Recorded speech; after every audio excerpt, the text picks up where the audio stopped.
একদিন একটা আইডি থেকে আমাকে মেসেজ দিয়ে বলে, আচ্ছা ভাইয়া আপনি কি আমাকে 30 টাকা রিচার্জ করে দিতে পারবেন? তো তখন আমি আইডিতে ঢুকলাম। আইডিতে ঢুকে দেখলাম আইডির নাম আয়েশা আক্তার, কিন্তু আইডিতে একটা পোস্টও নেই, শুধু প্রোফাইল পিক যেটা সেটাই আপলোড করা এবং ওয়ান পোস্ট দেখাচ্ছে, আর একটাও ফ্রেন্ড নেই। আমি অবাক হয়ে গেলাম। তখন আমি ভাবতে শুরু করলাম, এটা আমার পরিচিত কেউ না তো, যে কিনা আমার সাথে প্র্যাঙ্ক করতেছে। তো তারপরে আমি একটু বিষয়টা জানার জন্য বললাম, কেন আপনাকে আপনাকে আপনাকে রিচার্জ করে দিব কেন? আপনার ওদিকে কি দোকান নেই? আপনার কাছে কি টাকা নেই? আপনি নিজেই রিচার্জ করে নেন। তখন বলল, ভাইয়া আসলে আমি বিপদে পড়ে গেছি, আমার ইমার্জেন্সি আসলে একটু রিচার্জ দরকার, আমার ফোনে এমবি কিনবো, তো আপনাকে আমি টাকাটা ফেরত দিয়ে দিব, এইভাবে আমাকে বললো। হ্যাঁ, তো তারপরে আমি বিষয়টা জানার জন্য ভাবলাম যে ওর যদি নাম্বারটা পাওয়া যায় তাহলে চিনতে পারবো যে আসলে কে, নাম্বারটা দিয়েই দেখবো। তো তখন বললাম, আচ্ছা ঠিক আছে, আপনার নাম্বারটা দেন, আমি রিচার্জ করে দিচ্ছি। তারপরে সে নাম্বারটা দিল। এরপর আমি রিচার্জ করার আগে নাম্বারটা দিয়ে ফেসবুকে সার্চ করলাম। সার্চ করে দেখলাম যে আয়েশা আক্তার নামে একটাই আইডি, আর কোনো অ্যাকাউন্ট নেই। আর এই নাম্বারে নাই কোনো আছে হোয়াটসঅ্যাপ, নাই ইমো, কিচ্ছু নাই। ঠিক আছে, তো তারপরে আমি কোনো কিছু না ভেবে রিচার্জ করে দিলাম। 50 টাকা ছিল, 50 টাকাই দিলাম বিকাশ থেকে রিচার্জ করে। তারপরে বললাম, পেয়েছেন? এরপরে সে বললো, হ্যাঁ ভাইয়া থ্যাংক ইউ সো মাচ, তবে আপনি 50 টাকা কেন দিচ্ছেন? আমি বললাম 30 টাকা দিতে, আপনি কেন 50 টাকা দিবেন? তো তারপর আমি বললাম, আচ্ছা ওটা বিষয় না, আপনাকে টাকাটা দিতেও হবে না, আমি জাস্ট আপনাকে একটা প্রশ্ন করতে চাই, আপনার আইডিতে কোনো ফ্রেন্ড নাই কেন? জিরো ফ্রেন্ড, এটা আমি জীবনে প্রথম দেখলাম। তখন সে বলল, আসলে অনেক কষ্ট করে বাবা মার থেকে ফোনটা কিনে নিয়েছি, আমার তেমন কোনো বন্ধু নেই, তাই ফেসবুক আইডিতে কারোর সাথে ফ্রেন্ডশিপও নেই, যে দুইটা বান্ধবী আছে সেই দুইজন তো ফোনই ইউজ করে না। তারপর আমি বললাম, ও আচ্ছা আচ্ছা, আপনাকে একটা কথা বলি, আপনার প্রোফাইল পিকচারে শুধু একটা কার্টুনের পিক দেওয়া, আপনি কি আসলেই মেয়ে? তখন বললো, আচ্ছা ঠিক আছে, একটু ওয়েট করেন। তারপরে সে আমাকে কল করলো মেসেঞ্জারে, অডিও কল। এরপরে ফোনটা রিসিভ করলাম। রিসিভ করে শুনতে পেলাম সেই মেয়েটার ভয়েস। মেয়েটার ভয়েসটা আসলেই অনেকটা সুন্দর ছিল এবং কি একটু বাচ্চা বাচ্চা টাইপের ছিল। তার কাছে সবকিছুই অজানা ছিল, ফেসবুক জগৎটা তার কাছে একদম নতুন, সে নতুন ফোন কিনছে, নতুন ফেসবুক আইডি খুলছে, এইরকম একটা অবস্থা। হ্যাঁ, তো তারপরে আমি তাকে জিজ্ঞেস করলাম, আপনার নাম কি অরিজিনালি? তখন বললো, আইডিতে যেটা এটাই, আয়েশা আক্তার। এরপরে বললাম, আপনার ভাই বোন নেই? তখন বললো, না, আমি এক বাবার এক মেয়ে। আসলে আমি পড়ি ক্লাস 10-এ, বুঝছেন, এই এসএসসি এক্সাম দিলাম, এখন আমার বাবা একটা ফোন কিনে দিয়েছে। তো এই ফেসবুক আইডি খুলে ফেসবুকে ঘাটাঘাটি করতেই আপনার একটা পোস্ট দেখতে পেলাম। তারপরে আপনার আইডিতে ঢুকলাম, দেখলাম যে আপনার আইডিতে অনেক দামি দামি খাবার সহ পিক, তারপর আপনার অনেক স্টাইলিশ ফটো। তো ভাবলাম যে আপনার থেকে যদি হেল্পটা পাওয়া যায়, আপনাকে দেখে মনে হলো আপনি বড় লোক। তারপরে আপনাকে নক দিয়ে টাকাটা চাইলাম, রিচার্জ চাইলাম। এরপর আমি বললাম, ও আচ্ছা, তাহলে এই জন্যই নক দিয়েছেন? তখন বললো, হ্যাঁ এই জন্যই। আসলে আমি বললাম যে, আচ্ছা তাহলে একটা কাজ করেন না, আপনি তো এমবি কিনছেন, আপনি একটা ফটো তুলে দিতে পারবেন আপনার? তখন বললো, হ্যাঁ পারবো, কিন্তু ফটো কিভাবে সেন্ড করব? এরপরে আমি তাকে সবকিছু স্ক্রিন রেকর্ড করে বুঝিয়ে দিলাম। তারপরে সে সেই হিসাবেই পিক তুললো, পিক তুলে আমাকে পাঠিয়ে দিল। আমি তার পিক দেখে জাস্ট অবাক হয়ে গেছি, আসলেই মেয়েটা অনেক সুন্দর। তো তারপরে আমি বললাম, আচ্ছা আপনার বাসা কোথায়? তখন বললো, আমার বাসা হচ্ছে ঢাকা। আমি বললাম, ঢাকা? ঢাকা কোথায়? তখন বললো, ঢাকা উত্তরায়।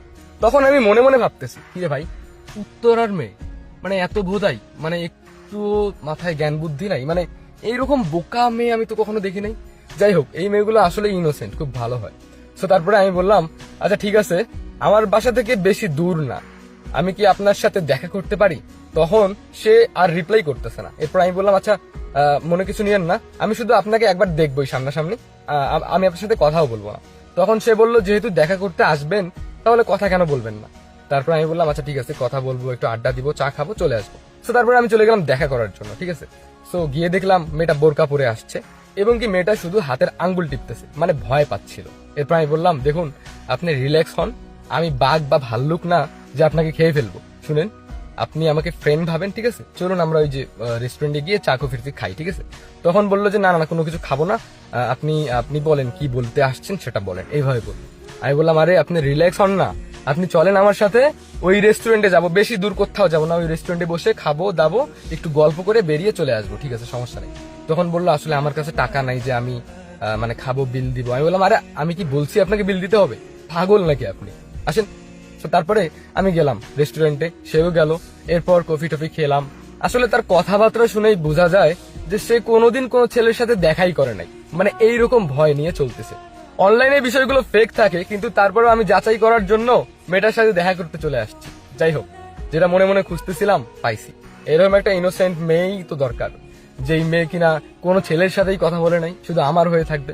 তো তারপরে আমি ভাবতেছিলাম যে একে যদি আমি বলি এসব, তাহলে সে কি মানবে? মানে যেই মেয়ে মানে এগুলো বললে আবার কি না কি ভাববে, আবার চলেই যায় নাকি রাগ করে, এরকম ভাবতেছিলাম। তো তারপরে আমি বললাম, আচ্ছা আপনি পড়াশোনা কতদূর করবেন? তখন বলল, পড়াশোনা করব না, আসলে আমার বাবা আমার খুব তাড়াতাড়ি বিয়ে দিয়ে দিবে। একটা লোকের সাথে বিয়ে ঠিক করার কথা, তবে শুনছি ওই লোক নাকি আমার থেকে অনেক বয়সে বড়। টাকার জন্য বাবা বিয়ে দিচ্ছে। আসলে যেই টাকাটা পাবে সেই টাকাটা দিয়ে নাকি বাবা ব্যবসা শুরু করবে, তাই আমাকে বিয়ে দিচ্ছে এইভাবে। এরপরে আমি বললাম, আপনি রাজি বিয়েতে? তখন বলল, আমি আর কি বলবো, সবকিছু তো বাবা মাই ঠিক করে, তাই না? এরপর আমি বললাম, না না, আপনাকে বিয়ে করতে হবে না। আপনাকে আমি ডিরেক্ট কথা বলি, আপনি আসলেই খুব মানে সাদাসিধা একজন মেয়ে, নিজের জীবনটা নষ্ট করবেন না, আপনি আসলেই দেখতে অনেক সুন্দর। এবং কি আমি আপনাকে বলি, হ্যাঁ আমি আপনাকে বিয়ে করতে চাই, আপনি কি আমায় বিয়ে করবেন? তখন তার হাতের সামনে একটা গ্লাস ছিল, সেই গ্লাসটা সে ভয়ে দাঁড়াতে গিয়ে একদম পড়ে ভেঙে গেছে গ্লাসটা। রেস্টুরেন্টের সবাই অবাক দৃষ্টিতে তাকায় ছিল। এরপর আমি বললাম যে রিল্যাক্স, কিচ্ছু হয়নি। তারপরে ওয়েটার আসলো, বললাম যে এটা ব্যাপার না, চলে যাও এখান থেকে। তবে দেখলাম যে সে এইটুকুতেই যে ভয় পেয়েছে, তার চোখ দিয়ে অনেক পানি বের হয়েছে। আমি বললাম, দেখেন আপনি আসলেই খুব সাদাসিধা একজন মানুষ, আমি আপনাকে বিয়ে করতে চাই, আপনি কি রাজি আছেন?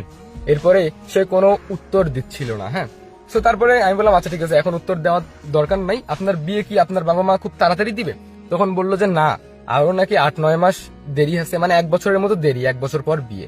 আমি বললাম, আচ্ছা ঠিক আছে, তাহলে আপনি আপনার মতো বাসায় যান, আমি আপনাকে আগায় দিয়ে আসি, চলে? তখন বললো যে না না, আগায় দিতে হবে না, বলেন কি বলবেন।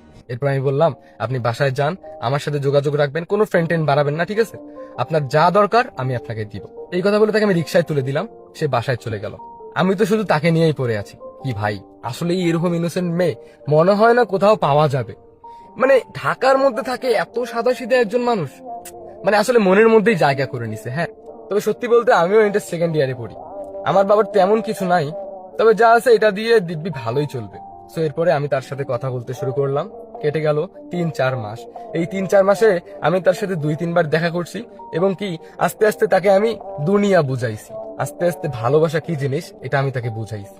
তাকে আমি অনেক কিছু কিনে দিয়েছি, তার যা যা চাই আমি তাকে দিয়েছি। মানে সাধারণ কোনো জ্ঞানও তার ছিল না ফোন বিষয়ে। হ্যাঁ, ফোন থেকে শুরু করে সবকিছুই আমি তাকে আস্তে আস্তে বুঝিয়ে দিচ্ছিলাম। এবং কি সে যেরকম বোকা ছিল, এখন 3-4 মাস পার হয়ে গেল, মনেই হয় না যে সে বোকা। সে এখন অনেকটা চালাক হইছে, এখন সে নিজে নিজেই অনেক কিছু করতে পারে, নিজে নিজেই শপিং এ যায়। তো 3-4 মাস পর না দেখতে পেলাম যে তার মাঝে আস্তে আস্তে একটু পরিবর্তন হয়েছে। আমি তো তাকে অনেক ইনোসেন্ট ভেবেছিলাম, তার ফেসবুক আইডিতে ঢুকে দেখলাম যে 162টা ফ্রেন্ড হয়ে গেছে। আমি অবাক, কি বাপরে, কি রে ভাই এতগুলো ফ্রেন্ড হয়ে গেল? এরপর তাকে জিজ্ঞেস করলাম, তোমার ফেসবুকের এতগুলো ফ্রেন্ড কেন? তখন বললো যে আরে অনেকগুলো রিকোয়েস্ট আসছে, সবগুলো কনফার্ম করে ফেলছি ভুলে, এখন সবাই ফ্রেন্ড, সবাই আমাকে মেসেজ দিচ্ছে, কি করবো বলো তো? আমি বললাম যে শোনো, কারো মেসেজের রিপ্লাই দেওয়ার দরকার নাই, ঠিক আছে, তুমি শুধু আমার সাথেই কথা বলবা। তখন বললো, আমি কাউকে রিপ্লাই করি না তো। আমি বললাম, আচ্ছা ঠিক আছে। তো এইভাবে কিছুদিন কেটে গেল। আগে আমি তাকে মেসেজ করলে সে সঙ্গে সঙ্গে রিপ্লাই করতো, কিন্তু এখন যদি তাকে মেসেজ করি, রিপ্লাই করতে 3-4 মিনিটের মতো লেগে যায়। হ্যাঁ, আমি বললাম, তোমার এত সময় লাগতেছে কেন? তখন বললো, আরে আমি একটু খাচ্ছি, এখানে যাচ্ছি ওখানে যাচ্ছি, ব্যস্ত, বাসায় এ আসছে ও আসছে মা আসছে, এইরকম শুধু সে আমাকে বাহানা দেওয়া শুরু করলো। এরপর আমি বুঝতে পারলাম যে সে হয়তোবা অনলাইনে অন্য কারোর সাথে কথা বলে। আমি তাকে বললাম, দেখো আমি তোমাকে বিয়ে করতে চাই, 7-8 মাস পার হয়ে গেল, হ্যাঁ আমি তোমাকে বিয়ে করবই। তখন আমি বাসায় বললাম, বাসায় যখন বলছি তখন আমার বাবা বলল, তোর এত বড় সাহস, মানে এখনো তুই ইন্টার সেকেন্ড ইয়ারই শেষ করলি না, তুই বিয়ের কথা বলতেছিস?